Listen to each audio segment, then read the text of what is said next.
Live from downtown Detroit, home of WDIV and Click on Detroit, Local 4 News at 6 starts now. The newest merger is making headlines in the auto industry. We'll tell you the effect the world's fourth largest automaker will have on jobs. But we're going to begin with the breaking news we've been following from Southwest Detroit. That's where a shooting has left a mother dead and her 10-year-old son fighting for his life. Family members say the mother and her son had been in town from Ohio celebrating a birthday when they were shot. It happened this afternoon on Downing Street near Schaefer and Fort. Priya Mann joins us live from the scene with the latest. Priya. And Kim and Devin, the vehicle that the victims were in was just towed away a short time ago. Crime scene techs have been scouring the area. It's not clear how many shots were fired, but when this was over, a 10-year-old critically injured and his mom died in front of him. Everything that you would want in a person, a friend, a family member, that was her. The driver's side window was destroyed and a bullet hole was left on the side of this white Equinox. Inside, a mom and her son were shot. A tragic ending to what was supposed to be a quick trip from Ohio. She came to visit her aunt, who turned 70 years old yesterday, to surprise her aunt for her 70th birthday. And we had a celebration last night, just the close family. The 44-year-old woman was on the phone with her brother moments before she was shot. She had called me and she was kind of like, "Hey brother, how you doing? What you got up for today?" Because I believe they were going to leave out today. He heard the aftermath of the shooting. My nephew started hollering. I didn't hear the shots. I didn't hear any shots. But my nephew started hollering and he said that he had been shot. The 10-year-old boy was injured and rushed to the hospital. His mom died from her injuries. It hurts me, it confuses me, it angers me. Detroit police are now looking for 4 men. The vehicle that we're looking for right now is a black Chrysler 300 with a partial plate of 413. We are interested in locating that vehicle as soon as possible. Yeah, Detroit police want to find that vehicle and the 4 men who were inside of it. The victim's family says they hope this was a case of mistaken identity. They say that the mom and her son were supposed to drive home to Ohio today. Now that little boy, that 10-year-old boy, remains in the hospital tonight. Reporting live from Southwest Detroit, I'm Priya Mann, Local 4. Still on the phone. Okay, Priya, thanks. Well, they've been through this before in Auburn Hills. What was Chrysler went to Daimler Chrysler, then Fiat Chrysler, and now Stellantis. The merger announced over the weekend, and the new CEO talking today about how the newly enlarged company will compete. Business editor Rob Maloney following that story tonight from Auburn Hills. And this merger, you have to say that for it, Rod, it creates a very large company. It's becoming very large, and one of the things, we've only done this, 50 times now, but the whole metrics in a merger has to do with footprint, global footprint, and overlapping product, and whether you're actually adding or subtracting to a company.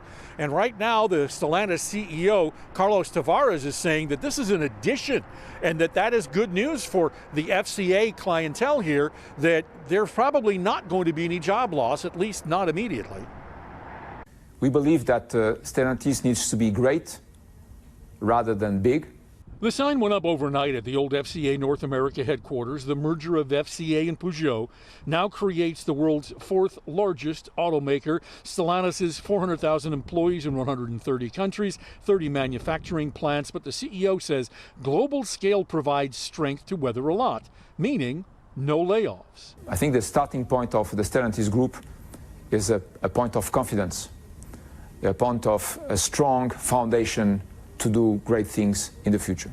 Guidehouse Insights auto analyst Sam Samid says that mergers end up with fewer jobs somewhere down the line, but even then Motown will likely be spared, at least for the moment. They're probably less at risk, but I do expect that we will see, probably more so in Europe than in North America, some consolidation. We'll almost certainly see some reduction of some of the brands. He believes the Chrysler brand itself is in jeopardy. Still, the company believes it can create $5 billion in value and strengthen its bottom line right out of the gate.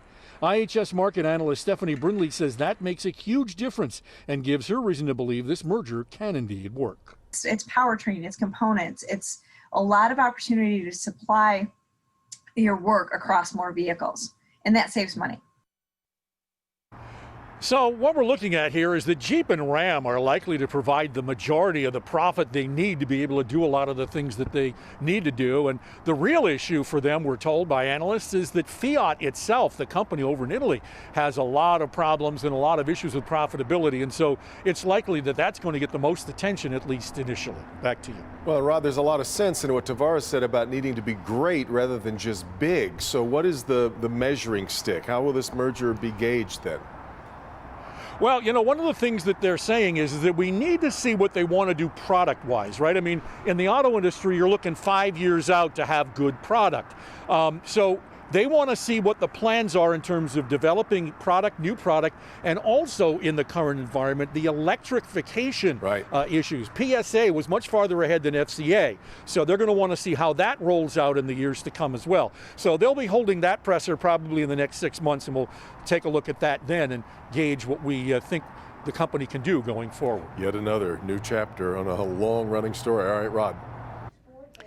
A group of activists with Detroit Will Breathe are asking new Macomb County Prosecutor Pete Lucido to drop charges against the Shelby Five. They held a caravan outside of Lucido's office this morning in Mount Clemens. A group of 5 men and women were arrested last October while protesting against Shelby Township Police Chief Robert Shalide. You may remember Shalide was suspended after comments he made on social media about Black Lives Matter. The group says they want Chief Shalide to be fired. Final preparations underway for tomorrow's inauguration for President-elect Joe Biden. More than 25,000 National Guard soldiers and airmen are alongside federal agents, state and local police, all gathering in the nation's capital. 12 National Guard members have been removed from securing President-elect Biden's inauguration after some vetting done by the FBI. Meanwhile, Governor Whitmer is going to attend tomorrow's ceremony. In fact, she is the co-chair of Biden's inaugural committee. Tomorrow's inauguration marks several historic firsts for Vice President-elect Kamala Harris. She's the first woman, black woman, and Indian American person to hold the office. Harris is also the first VP from a black sorority and a historically black college or university. Larry Spruill spoke to members of the sorority about the occasion. For years, members of Alpha Kappa Alpha Sorority Incorporated have been leading by example and setting the standard. This week, one of their members will be doing just that. She will be sworn in into one of the highest positions in our country. We are beaming with excitement, with pride. Carrie J. Clark, the Great Lakes Regional Director of Alpha Kappa Alpha Sorority Incorporated, says that pride is for good reason. One of their members will become the next Vice President of the United States. To ascend to the second highest position as a woman of color, and oh, by the way, as a woman of Alpha Kappa Alpha, I mean, what else can we ask for? Vice President-elect Kamala Harris will be sworn in Wednesday at the inauguration in Washington, D.C. Clark says this is a huge honor, but not just for their organization. I think that for generations to come, the young girls are coming up and they're seeing this is their new norm, right? For us, it's something that we've been fighting for years. Vice President-elect Harris is not just a member of the first black Greek letter sorority, but she also joined at their Alpha chapter at Howard University, an historical black college and university, or HBCU. It's just a tremendous amount of pride.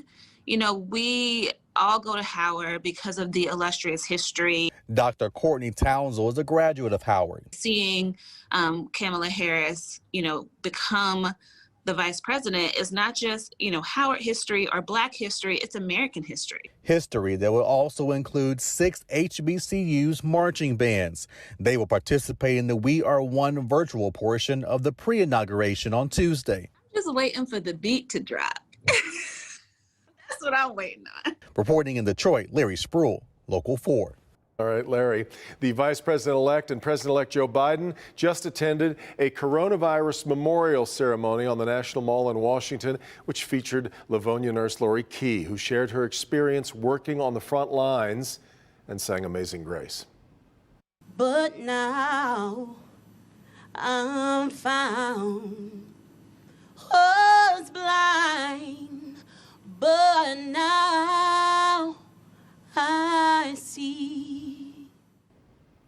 lot of people very proud of seeing that moment for her. Then lights along the reflecting pool were lit in memory of the more than 400,000 Americans who have now died from COVID-19. Closer to home, landmarks and communities across Metro Detroit are also participating in the remembrance. This is video from the Renaissance Center in downtown Detroit. Also in Dearborn, Ford's headquarters was illuminated to honor the lost. And Canton hosted a special tribute at the Heritage Park Amphitheater. Governor Whitmer announcing her COVID recovery plan to get more people vaccinated and also to try to boost the Michigan economy. It starts, though, with the vaccine. The state will use $90 million in federal money to speed up that process. The state's plan includes $225 million for businesses, including restaurants and others impacted during the pandemic. Governor is also calling on the legislature to permanently extend unemployment benefits from 20 to 26 weeks. Now to the latest coronavirus, and the United States passes another grim milestone. The death toll from the virus has passed 400,000 today, nearly a year into the pandemic. That's according to numbers from Johns Hopkins University. The running total of lives lost is nearly equal to the number of Americans killed in World War II. Here at home, the state reports more than 1,700 new cases and 41 additional deaths in the past 24 hours. And your questions just keep pouring in about the vaccine. Our Dr. Frank McGeorge has been working diligently to try to answer all of them. He's back to discuss several more questions that have come to us through clickondetroit.com, including a common one, Doc, on Tylenol and Motrin and the vaccine. Yeah, Devin. So I want to start out by clarifying something that I've talked about that a lot of viewers might have misunderstood. That is the use of pain relievers when you receive the vaccine. Here's the thing. There is no proven reason not to use either Tylenol or Motrin to treat the side effects of the vaccine. In fact, I took Motrin about 14 hours after my second shot when I developed a fever and body aches. The only issue is more of a theoretic concern, particularly over whether Motrin might blunt the immune response to the vaccine. And along those lines, I would not recommend taking it before receiving the shot if you think that you might prevent side effects. If you're already taking it for some other reason, that's fine, but don't take it thinking you're going to prevent side effects. There's no evidence one way or another, but it's just unlikely that pre-medication is going to help. Now, here are some other questions. A viewer asks, how much do the COVID-19 vaccines cost? Do you need to present your insurance card in order to receive the vaccine? The vaccine is free to everyone, but providers are allowed to bill a fee to your insurance for administering the shot. However, they cannot charge you anything. Even if you have a copay or deductible, there should be no out-of-pocket costs to you. Now, another question. My elderly mother experienced severe pain near the injection site after her first shot. Can anything prevent or reduce this for her second one? The answer is no. In fact, people are actually more likely to experience discomfort or side effects after the second shot. While you can't prevent the side effects, you can treat them when they occur. Now, another viewer says, I would like to know what effect the COVID-19 vaccine will have on future instances of exposure to other coronaviruses. The currently available mRNA vaccines are specific to the spike protein of the SARS-CoV-2 virus, and that's the only coronavirus you would be protected from. Now, finally, a viewer wants to know, in what way are the new variants more contagious? Should we be spraying mail in packages and wiping off carryout boxes? The answer is the new variants are more contagious because they bind to human cells more effectively. They do not have any increased survival on surfaces, and there is no reason to change your habits about touching surfaces. You should simply continue hand washing and cleaning as you always have been. Back to you. All right, Doc, and that's finally only for now. Keep the questions coming, and Dr. McGeorge will keep working on getting to them. We've got more to come here at 6. Here's Ben. Kim and Devin, we've got more snow showers. We've been used to seeing this, but the ones that we're getting towards the weekend and beyond, maybe a little bit more than we're used to seeing. More on that coming up.